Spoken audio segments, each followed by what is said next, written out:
सब अपनी सुनाते रहे, ना मेरी सुन पाए।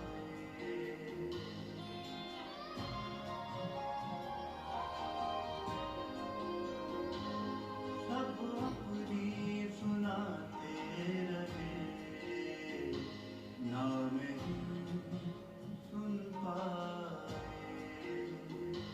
तुम के मुझे भगवान इस धरती पर आए, मेरे स्नेह भरे दिल को तुमने पहचाना है। तुम मिले हो जब से मुझे, मिला चैन सुहाना है। तुम मिले हो जब से मुझे, मिला चैन सुहाना है।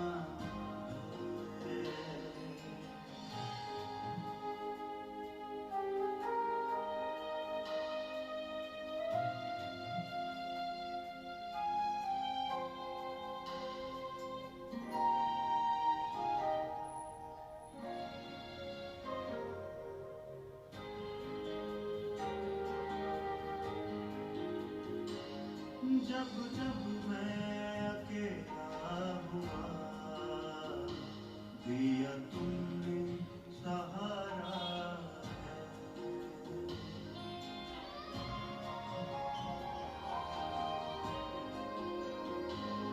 जब जब मैं अकेला हुआ, दिया तुमने सहारा है। सदा अपना कह के मुझे तुमने ही पुकारा है। तुमने ही सिखाया मुझे हंसना और गाना है। तुम मिले हो जब से मुझे, मिला चैन सुहाना। तुम मिले हो जब से मुझे, मिला चैन सुहाना है।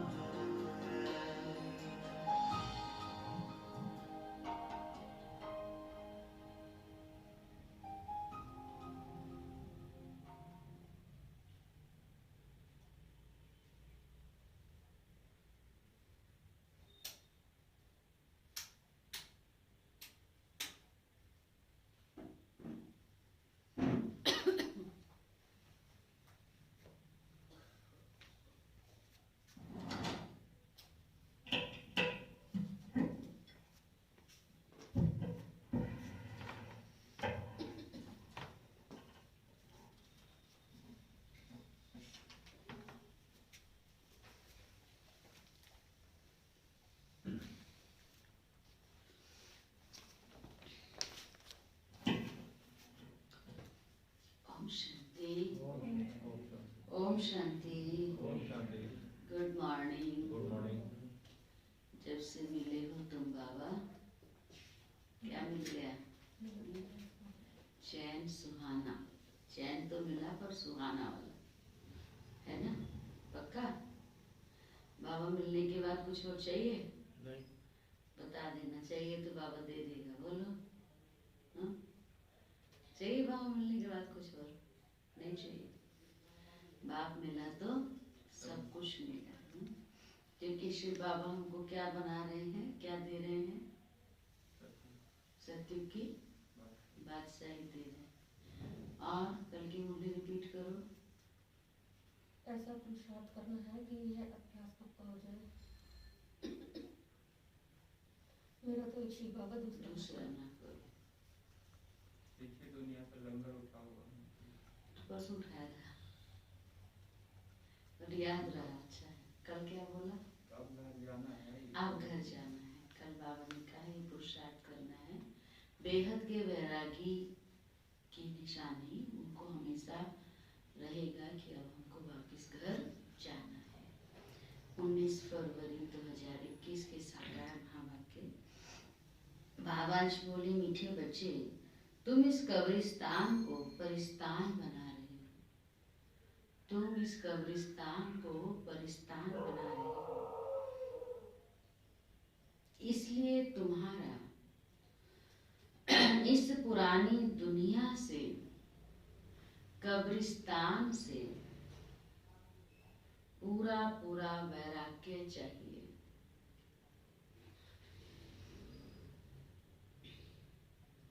तुम इस कब्रिस्तान को परिस्तान बना रहे हो, इसलिए तुम्हारा इस पुरानी दुनिया कब्रिस्तान से पूरा पूरा वैराग्य चाहिए। प्रश्न है, बेहद का बाप, बेहद का बाप अपने रूहानी बच्चों का वंडरफुल सर्वेंट है कैसे? बेहद का बाप अपने रूहानी बच्चों का वंडरफुल सर्वेंट है। हम बच्चों का सर्वेंट है। भगवान बाप कैसे?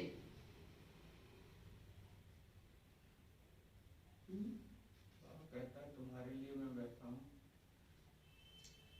तुम्हारे लिए बैठा हूँ ना, जब जो कहोगे वो ओबीडिएंट सर्वेंट है। और जब बच्चे परेशान हो जाते हैं, पतित हो जाते हैं और बाबा को दुखी होकर याद करते हैं, तो बाबा संगम आके मुझे बच्चों को पावन बना के वापस कर देते हैं। पावन बनाता है।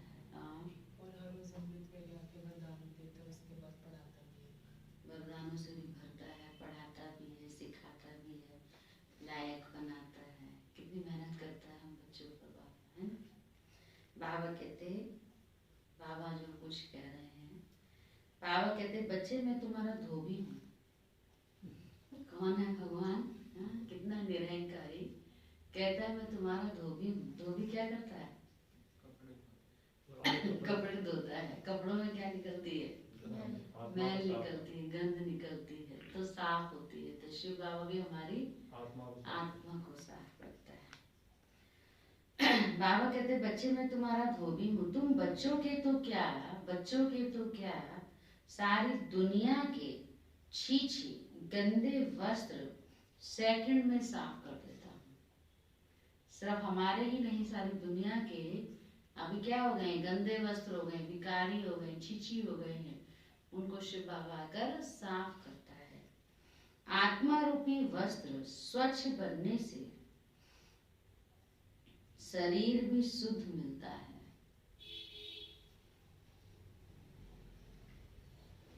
आत्मा रूपी वस्त्र स्वच्छ बनने से शरीर भी शुद्ध मिलता है।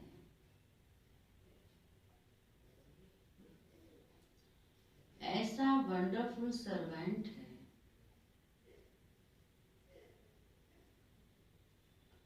जो मन मना भव के छू मंत्र से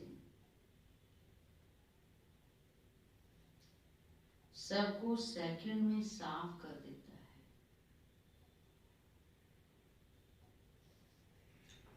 ऐसा वंडरफुल सर्वेंट है जो मन मना भव के छू मंत्र से सबको सेकंड में साफ कर देता है। ओम शांति।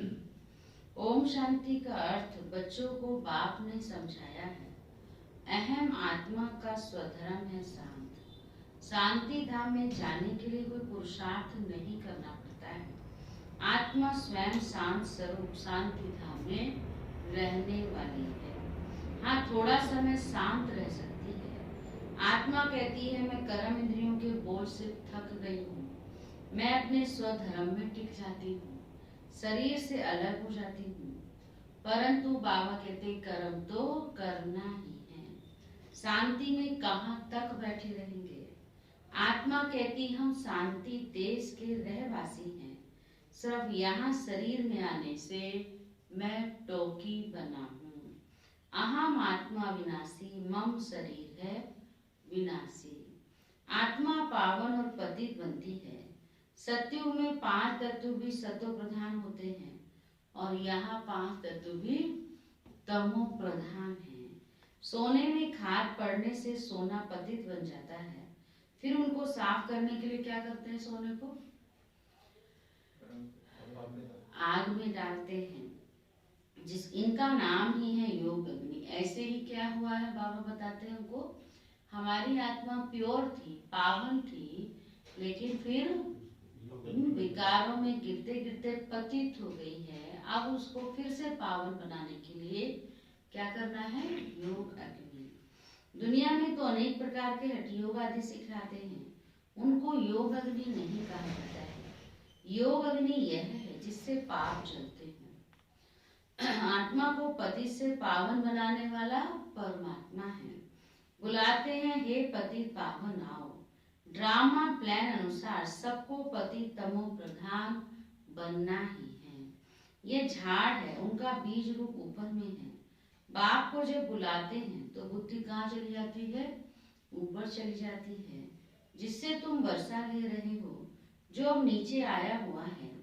कहते हैं मुझे आना पड़ता है। मनुष्य सृष्टि का जो झाड़ है, अनेक वैरायटी धर्मों का, वह अब तमो प्रधान पतित है।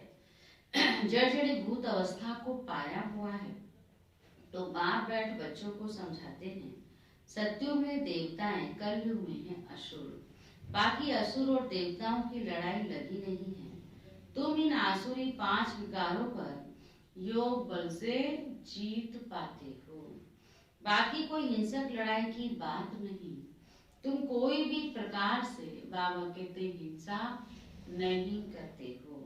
कभी किसको तुम हाथ भी नहीं लगाएंगे। किसी को मारना पीटना ये भी तो हिंसा है ना। बाबा कहते तुम कभी किसी को हाथ भी नहीं लगाएंगे। तुम डबल अहिंसक हो। काम कटारी चलाना ये तो सबसे बड़ा पाप है। बाप कहते हैं ये काम कटारी आदि मदंत दुख देती है, विकार में नहीं जाना चाहिए। देवताओं के आगे महिमा गाते हैं ना कि आप सर्वगुण संपन्न, 16 कला संपूर्ण, और खुद को क्या कहते? खुद को क्या कहते देवताओं के आगे? मैं पतित हूँ। आत्मा कहती हम पतित बने हैं, तब तो बुलाते हैं ना कि हे पतित पावन आओ। जब पावन है तब तो कोई को बुलाते ही नहीं। उनको स्वर्ग कहा जाता है। कहाँ पर? जब हम आत्मा पावन होती है। कहाँ पर होती है? स्वर्ग में। बाबा कहते हैं यहाँ तो साधु संत आदि कितनी धुन लगाते हैं, हे पतित पावन सीताराम। बाप कहते हैं इस समय सारी दुनिया पतित है, इसमें भी किसका दोष नहीं है। इस समय सारी दुनिया पतित है, पतित होने में भी, क्योंकि समय क्या है? अभी कलयुग है, विकारी दुनिया है। तो विकारी दुनिया में तो निर्विकारी मिलेगा कोई? निर्विकारी बनने का पुरुषार्थ कर रहे हैं, पावन बनने का पुरुषार्थ कर रहे हैं, पर है कोई प्योर पावन? बाबा कहते हैं हो ही नहीं सकता। तो इसमें भी किसका दोष नहीं है। यह ड्रामा बना बनाया है। जब तक मैं आऊं इन्हों को अपना पाठ बजाना है। ज्ञान और भक्ति, फिर है वैराग्य। किससे वैराग्य? पुरानी दुनिया से वैराग्य। यह है बेहद का वैराग्य, उन्हों का है हद का वैराग्य। तुम बच्चे जानते हो यह पुरानी दुनिया खत्म होनी है। नया घर बनाते हैं तो पुराने घर से वैराग्य हो जाता है ना। तो बेहद का बाप कहते हैं अभी तुमको स्वर्ग रूपी घर बनाकर देता हूँ। अभी तो है यह नर्क, स्वर्ग है नई दुनिया, नर्क है पुरानी दुनिया। अभी पुरानी दुनिया में रह हम नई दुनिया बना रहे हैं। पुराने कब्रिस्तान पर हम परिस्तान बनाएंगे। यही जमुना का कंठा होगा, इस पर ही महल बनेंगे। ये देहली जमुना नदी आदि होगी। बाकी जो दिखाते हैं कि पांडवों के किले थे, ये सब है दंत कथाएं। ड्रामा अनुसार, ड्रामा के अनुसार जरूर फिर ये बनेंगे। जैसे तुम यज्ञ तप दान आदि करते आए हो, फिर भी करना होगा ना। पहले तुम शिव की भक्ति करते हो, फर्स्ट क्लास मंदिर बनाते हो, उसको व्यभिचारी भक्ति कहा जाता है। अभी तुम ज्ञान मार्ग में हो, यह है अभयचारी ज्ञान। एक ही शिव बाबा से तुम बच्चे सुनते हो। जिसकी पहले पहले तुमने भक्ति शुरू की है, उस समय और कोई धर्म नहीं होते हैं। बाबा कहते तुम ही होते हो। तुम बहुत सुखी रहते हो। देवता धर्म बहुत सुख देने वाला है। नाम लेने से ही मुख मीठा हो जाता है।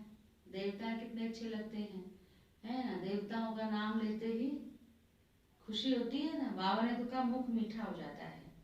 तो तुम किससे सुनते हो? एक बाप से ही ज्ञान सुनते हो। बाप कहते हैं और कोई से नहीं सुनो। यह है तुम्हारा अभ्यचारी ज्ञान। बेहद के बाप के तुम बच्चे बने हो। बाप से ही वर्षा मिलेगा नंबरवार पुरुषार्थ अनुसार। बाप भी थोड़े समय के लिए साकार में आया हुआ है। कहते हैं मुझे ही तुम बच्चों को ज्ञान देना है। मेरा स्थायी शरीर है नहीं, मैं इसमें प्रवेश करता हूँ। शिव जयंती से फिर छठ गीता जयंती हो जाती है। उनसे ही ज्ञान शुरू कर देते हैं। यह रूहानी विद्या कौन दे रहे हैं? तुमको सुप्रीम रूह ही दे रहे हैं। पानी की तो बात नहीं। पानी को थोड़े ही ज्ञान कहेंगे। पतित से पावन ज्ञान से बनेंगे। पानी से थोड़े ही पावन बनेंगे। बाबा फिर बोले नदियां तो सारी दुनिया में हैं। यह तो ज्ञान सागर बाप आते हैं और इसमें प्रवेश कर तुमको नॉलेज सुनाते हैं। किसमें प्रवेश करके? ब्रह्मा के तन में। यहाँ जब कोई मरते हैं तो मुख में गंगा का जल डालते हैं। समझते ये जल है पति से पावन बनाने वाला, तो स्वर्ग में चला जाएगा। यहाँ भी गौमुख पर जाते हैं।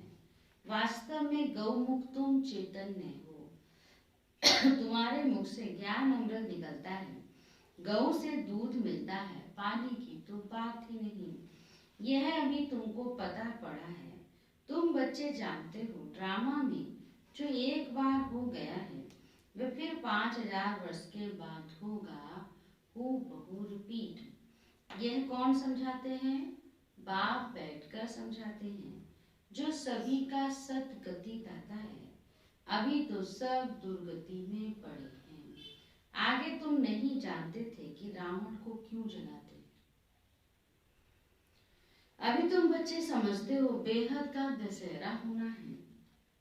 सारी सृष्टि पर किसका राज्य है? रावण राज्य है ना।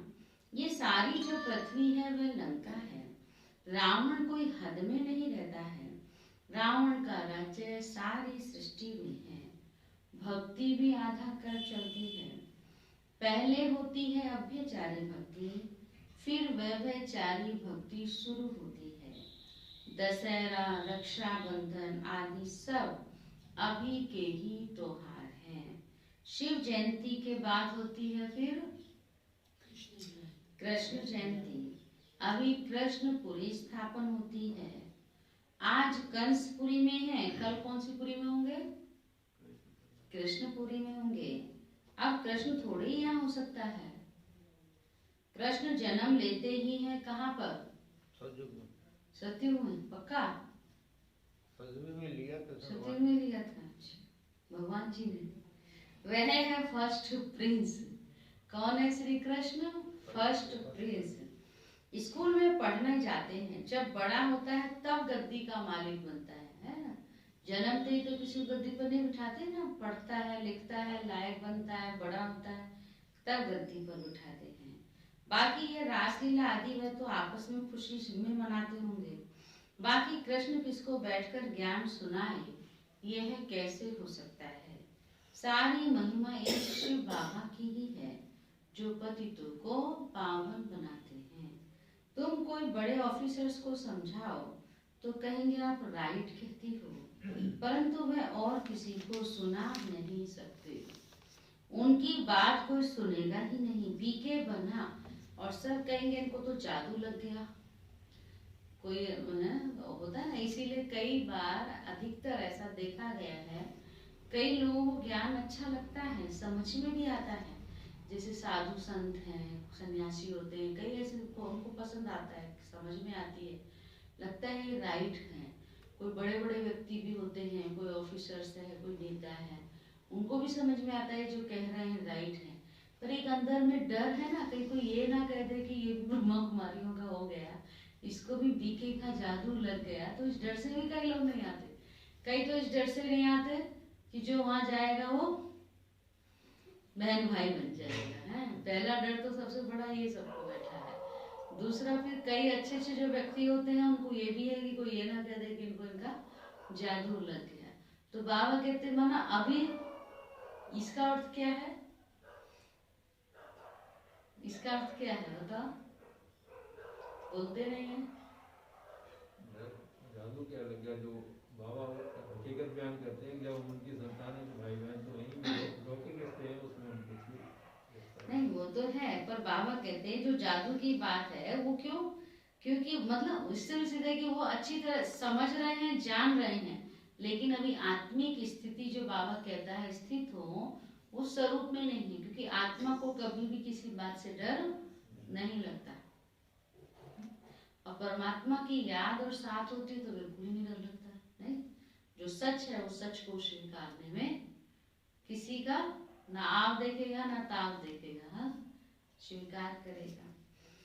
तो इसलिए बाबा कहते हैं कई बीके बना और सब कहेंगे इनको तो जादू लग गया, बीके का नाम सुना बस समझते हैं ये तो जादू करती होंगी, थोड़ा किसको ज्ञान दो तो कह देते हैं बीके जादू लगाती हैं। बताओ कितना आसान ना जादू लगाना है। अगर जादू लगाएं तो कितने लोग हो यहाँ पर, क्या नाम है भाई जी का? नरेश। नरेश भाई, आप बताइए अगर जादू हम करते हो तो सारी तो महरोली नहीं बैठी हो, है ना? कोई गली में रहेगा अपने घर में? कितना जाते हैं मिलते हैं, पूरा लाडो सुख, जहाँ भी जाएंगे जिसके पास जाएंगे जादू लगा के ले आएंगे ना। जादू तो आसान होता है ना करना, तो लगता है जादू। ये तो इंसान के ऊपर अपना प्रभु से कहाँ मन लगाता है, कहाँ उसका मन लगता है, नहीं। लेकिन जादू की बात चल रही है ना, जो लोग कहते हैं कि जादू लगा देते हैं, तो जादू लगाए तो फिर इतनी मेहनत ही नहीं करनी पड़े, इतने बड़े बड़े प्रोग्राम करते हैं, मेले करते हैं, प्रदर्शनी करते हैं, इतना 7 दिन भी उसको बैठ के समझाए तब भी कोई अच्छी रीति समझता है, कहीं तो कितने समय लग जाता है तो भी समझ में नहीं आता। तो जादू तो इतना टाइम नहीं लेता ना, जादू सेकंड का होता है। तो इसका मतलब जादू वाली बात सच है या झूठ है? हाँ, जादू उसको जिसको निश्चय हो जाता है, जिसको पक्का समझ में आ जाता है, वो फिर किसी की नहीं सुनता। तो वो लोग समझते हैं कि वो वास्तव में बैठ गया, उसको निश्चय, वास्तव में उसको सही बात समझ में आ गई। लेकिन जहां जिसे सही बात समझ ली तो दुनिया वाले उसको क्या कहते हैं, इसको तो लग गया वहां का जादू। ये बात बाबा कह रहे हैं। थोड़ा किसको ज्ञान दो तो कह देते हैं बीके जादू लगाती हैं, बस ये तो सिवाय अपने दादाओं के और किसी को नहीं मानती हैं, भक्ति आदि कुछ भी नहीं करती हैं। बाबा तो कहते हैं किसको मना नहीं करना है कि भक्ति नहीं करो, बाबा थोड़ी कहता है। लेकिन हाँ, जो जिसको ज्ञान समझ में आ जाता है यथार्थ रीति, तो वहाँ पे ही भक्ति छोड़ देता है। भक्ति आदि कुछ नहीं करती हैं, तो बाबा कहते किसको मना नहीं करना है कि भक्ति नहीं करो, आप ही छूट जाएगी। तुम भक्ति छोड़ते हो, विकार छोड़ते हो, इसी पर हंगामा होता है।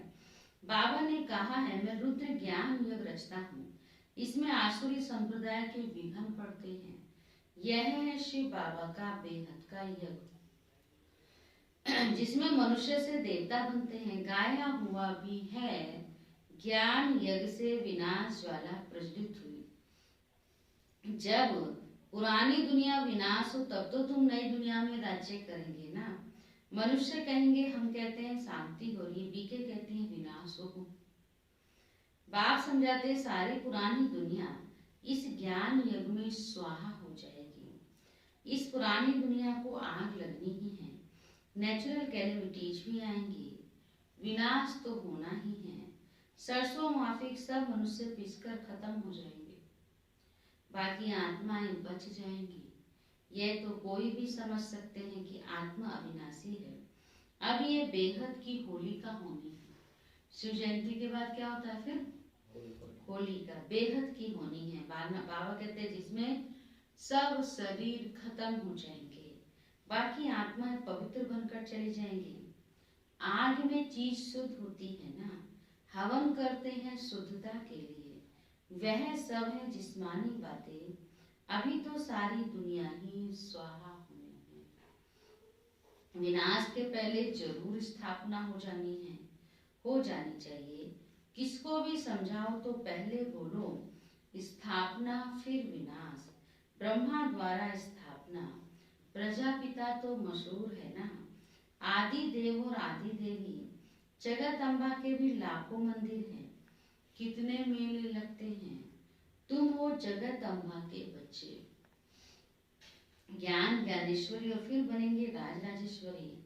तुम बहुत धनवान बनते हो, फिर भक्ति मार्ग में लक्ष्मी से दीप माला पर विनाशी धन मांगते हैं।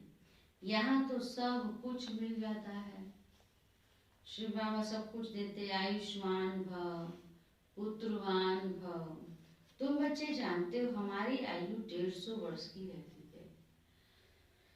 बाप कहते जितना योग लगाएंगे उतनी आयु बढ़ती रहेगी। तुम ईश्वर से योग लगाकर योगेश्वर बनते हो। मनुष्य तो है भोगेश्वर, तुम बनते हो योगेश्वर और सब है भोगेश्वर। कहा भी जाता है भिखारी मूत पलीती कपड़ धोए, तो बाप कहते हैं मुझे धोबी भी कहते हैं। मैं सब आत्माओं को आकर साफ करता हूँ, फिर शरीर भी नया शुद्ध मिलेगा। बाप कहते मैं सेकंड में सारी दुनिया के कपड़े साफ कर लेता हूँ। सिर्फ मन मनाभाव होने से आत्मा और शरीर पवित्र बन जाएगी। छू मंत्र है ना, सेकंड में जीवन मुक्ति, कितना सहज उपाय है। बाप को याद करो तो पावन बन जाएंगे। चलते फिरते सिर्फ बाप को याद करो, और कोई जरा भी तकलीफ में तुमको नहीं देता हूँ। सिर्फ याद करना है। अभी तुम्हारी एक एक सेकंड में चढ़ती कला होती है। एक एक सेकंड हमारा कितना वैल्यूफुल है। बाबा कहते तुम्हारी सेकंड सेकंड चढ़ती कला है, इसीलिए हमारा सेकंड भी व्यर्थ ना जाए। सेकंड सेकंड बाबा की याद में सफल हो, इसीलिए गाया जाता है सेकंड में जीवन मुक्ति। बाबा कहते तुम्हारी सेकंड सेकंड में क्या होती है, अभी चढ़ती कला है। बाप कहते हैं मैं आकर के तुम बच्चों को पावन बनाता हूँ और पावन बनाकर साथ ले जाता हूँ। चलते फिरते सिर्फ बाप को याद करो, और कोई जरा भी तकलीफ तुमको मैं नहीं देता हूँ। सिर्फ याद करना है। बाप कहते हैं मैं तुम बच्चों का सर्वेंट बनकर आया हूँ। क्या कहा बाबा ने, मैं तुम बच्चों का सेवाधारी बन के आया हूँ। तुमने ही मुझे बुलाया है, हे पतित पावन आओ, आकर हमको पावन बनाओ। अच्छा बच्चे, आया हूँ तो सर्वेंट हुआ ना। जब तुम बहुत पतित बने हो तभी जोर से चिल्लाते हो आओ मैं आया हूँ। मैं कल्प कल्प आकर तुम बच्चों को ये मंत्र देता हूँ कि मुझे याद करो तो तुम पावन बन जाएंगे। मन मनाभव का अर्थ भी है मन मनाभव मध्याजी भव, अर्थात बाप को याद करो तो विष्णुपुरी के मालिक बनेंगे। तुम आए ही हो विष्णुपुरी का राज्य लेने के लिए। रावणपुरी के बाद है कौन सी पुरी, विष्णुपुरी। कंसपुरी के बाद है कृष्णपुरी। कितना सहज समझाया जाता है। बाप कहते हैं इस पुरानी दुनिया से ममत्व मिटा दो। अभी हमने 84 जन्म पूरे किए, ये पुराना चोला छोड़कर हम जाएंगे नई दुनिया में। याद से ही तुम्हारे पाप कटते जाएंगे, इतनी हिम्मत करनी चाहिए। वह तो ब्रह्म को याद करते हैं, समझते हैं ब्रह्म में लीन हो जाएंगे, परंतु बाबा कहते ब्रह्म तो रहने का स्थान है। वो लोग तपस्या में बैठ जाते हैं, बस हम ब्रह्म में जाकर लीन होंगे, परंतु बाबा कहते वापिस तो कोई भी जा नहीं सकते। ब्रह्म से योग लगाने से पावन तो नहीं बनेंगे, एक भी नहीं जा सकते, पुनर्जन्म तो लेना ही है। तो बाप आकर के ये सब बातें सच बतलाते हैं। सचखंड सच्चा बाबा ही स्थापन करते हैं। रावण आकर झूठ खंड बनाते हैं। अभी यह है संगम युग, इसमें तुम उत्तम से उत्तम बनते हो, इसलिए इनको पुरुषोत्तम कहा जाता है। तुम कौड़ी से हीरे जैसा बनते हो, यह है बेहद की बात। उत्तम से उत्तम मनुष्य कौन है? देवताएं हैं। तो अभी पुरुषोत्तम संगम युग पर तुम बैठे हो, तुमको पुरुषोत्तम बनाने वाला है ऊंचते ऊंच बाप, ऊंचते ऊंच स्वर्ग का वर्षा तुमको देते हैं। तो बाबा कहते फिर तुम ये भूल क्यों जाते हो? बाप कहते हैं मुझे याद करो, बच्चे कहते हैं बाबा कृपा करो, तो हम भूले नहीं। तो ये कैसे हो सकता है? बाबा के डायरेक्शन पर चलना है ना। बाप कहते हैं मुझे याद करो तो तुम पति से पावन बन जाएंगे। राय पर चलो ना। बाकी आशीर्वाद में तुम पर क्या करूं? शिव बाबा कहते जो मैं कहता हूँ वो करो, बाकी आशीर्वाद क्या करूं? अच्छा, मीठे मीठे सीखी लदे बच्चों प्रति माता पिता बाप दादा का याद प्यार और गुड मॉर्निंग। रूहानी बाप की रूहानी बच्चों को नमस्ते। हम रूहानी बच्चों की रूहानी बाप दादा को भी गुड मॉर्निंग, नमस्ते नमस्ते नमस्ते। धारणा के लिए मुख्य सार क्या कहा विशेष बाबा ने? बाप के हर डायरेक्शन पर चलकर स्वयं को कौड़ी से हीरे जैसा बनाना है। बाप के हर डायरेक्शन पर चलकर स्वयं को कौड़ी से हीरे जैसा बनाना है।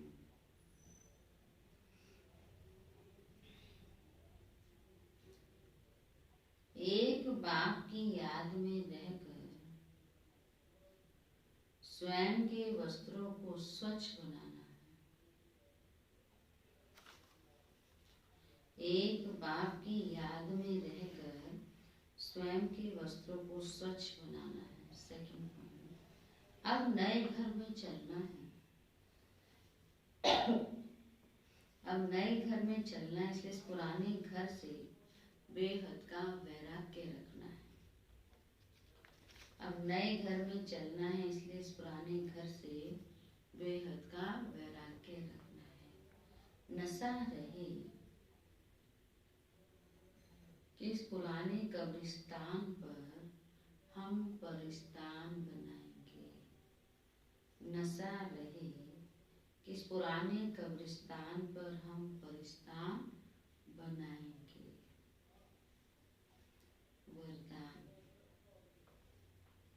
संगम युग के श्रेष्ठ चित्र को सामने रख, संगम युग के श्रेष्ठ चित्र को सामने रख भविष्य का दर्शन करने वाले त्रिकालदर्शी भव।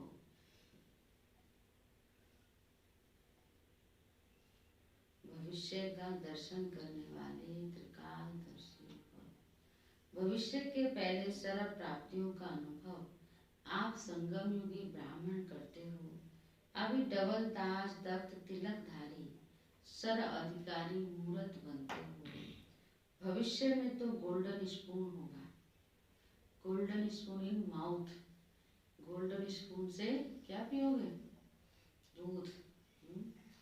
लेकिन अभी हीरे तुल्य बन जाते हो। जीवन ही हीरा बन जाता है। वहाँ सोने हीरे के झूले में झूलेंगे और यहाँ बाप दादा की गोदी में अतीन्द्रिय सुख के झूले में झूलते हो। तो त्रिकालदर्शी बन वर्तमान और भविष्य के श्रेष्ठ चित्र को देखते हुए सर्व प्राप्तियों का अनुभव करो। स्लोगन है, कर्म और योग का बैलेंस ही परमात्मा ब्लेसिंग का अधिकारी बना देता है। कर्म और योग का बैलेंस ही परमात्मा ब्लेसिंग का अधिकारी बना देता है। इसलिए कर्म करते हुए किसकी याद? एक शिव बाबा। अब अव्यक्त सारे कल का याद है?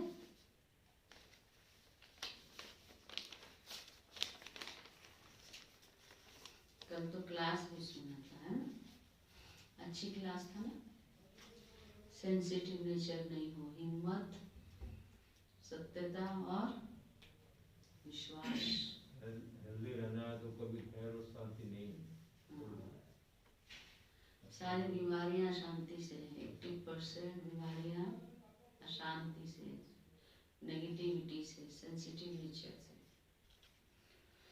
आज 19वां आत्मिक प्यार से जितना एक दो के स्नेही सहयोगी बनते हो, उतना ही माया के विघ्न हटाने में भी सहयोग मिलता है। सहयोग देना अर्थात सहयोग लेना।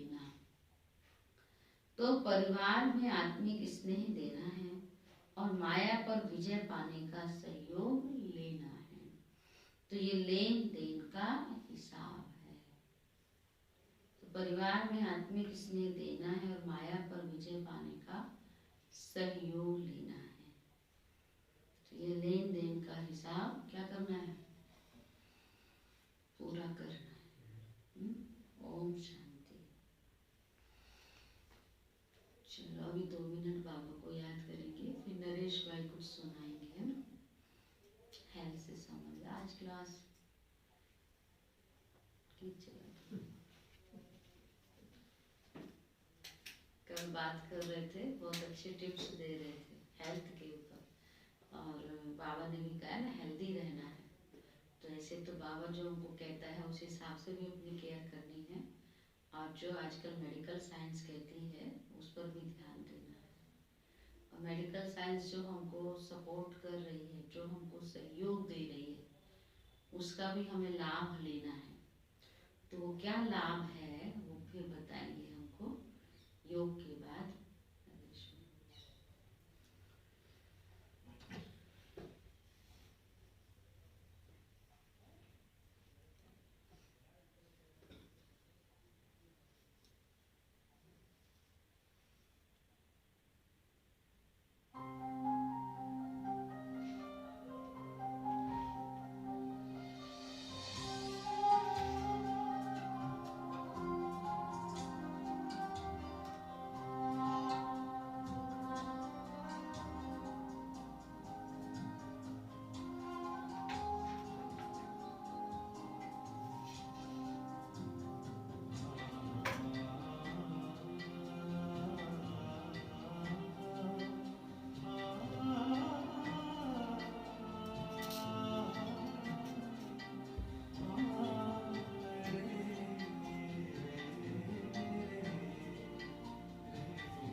सुख इतने पाए हैं प्यारे प्रभु के प्यार में।